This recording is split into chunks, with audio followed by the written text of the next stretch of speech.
किती छान पाऊस पडतोय बाहेर आणि नवरा कुठे फिरायला सुद्धा नेत नाहीये. उलटं रोज रोज जेवण बनवायला लावतोय. मला जेवण बनवायचा एवढा कंटाळा आलाय ना की मी काय सांगू. असा विचार केला बनवते काहीतरी ओबड-धोबड आणि देते. ह्याने तरी कंटाळून नवरा कुठेतरी बाहेर तरी घेऊन जाईल जेवायला. मग काय घाट घातला मुगाच्या आमटीचा. आमच्याकडे तर मुगाचं कढण बोलतात आमच्या घाटावर, पण यांच्या कोकणाकडे मुगाची आमटी बोलतात.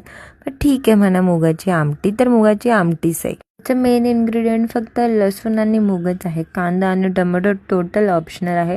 तुम्हाला नाही टाकायचं असेल, माझ्याहून डबल कंटाळा आला असेल ना काही काम करायचं, तर कांदा आणि टोमॅटोसुद्धा कापायची गरज नाही आहे. तेलामध्ये फक्त लसूण टाका. लसूण टाकल्यावरती राई आणि जिऱ्याची फोडणी द्या. हिंग टाका, म्हणजे राई आणि जिरं तडतडलं की हिंग टाका. अँड डायरेक्ट जे तुम्ही मूग आहेत ते भाजायला टाकू शकता.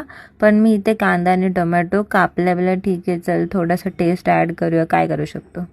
तर मी कांदा आणि टोमॅटोसुद्धा टाकला आहे. त्याचसोबत मी हिंग टाकायला विसरलेली, म्हणून मी अशी जागा करून हिंग टाकली आहे. ही ट्रिक आहे.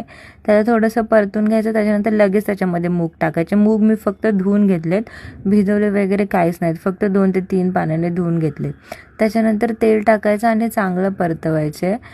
जोपर्यंत जो टोमॅटो आहे ना तो पूर्ण नरम होत नाही तोपर्यंत चांगलं परतवायचं. एकदा चांगलं परतलं की त्याच्यामध्ये आपल्याला सर्व मसाले टाकायचे आहेत. गोडा मसाला, कांदा लसूण मसाला वगैरे, लाल तिखट, अँड त्याला फ्राय करायचं आहे. एकदा कसं मूग चांगले परतून घेतले की तुमच्या अंदाजानुसार तुम्हाला कसं कालवण हवं आहे त्या अंदाजानुसार पाणी टाकायचं आहे. 2 ग्लास, मी 2 ते 2.5 ग्लास पाणी इथे टाकलं आहे. त्याच्यानंतर कुकर बंद करून स्लो गॅसवरती त्याला ठेवायचं आहे. 4-5 शिट्ट्यामध्ये शिजून जातं. आता हे एवढे शिजलेत, म्हणजे हे शिजलेत मूग, पण मला थोडे अजून त्याला शिजवायचे. ह्या स्टेजला आहे ना तिखट आणि मीठ चेक करायचं कसं, म्हणजे तुम्हाला आवडेल तसं झालं आहे का. कोथिंबीर कापून टाकायची. 2 ते 3 मिरच्या खोडून टाकायच्या, कापूनसुद्धा टाकू शकता. जर तुम्हाला तिखट आवडत असेल तर कापून टाका. मी अशा खोडून टाकल्यात कारण की आमच्या ह्यांना थोडं कमी तिखट आवडतं. अँड परत बंद करा कुकर आणि नेक्स्ट 1 या 2 शिट्टीपर्यंत शिजवून घ्यायचं आहे.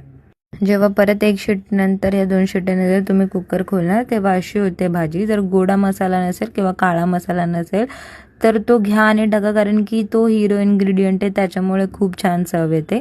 बाकी कंटाळवाण्या दिवशी ट्राय करा ही रेसिपी आणि मला नक्की सांगा की कशी झाली.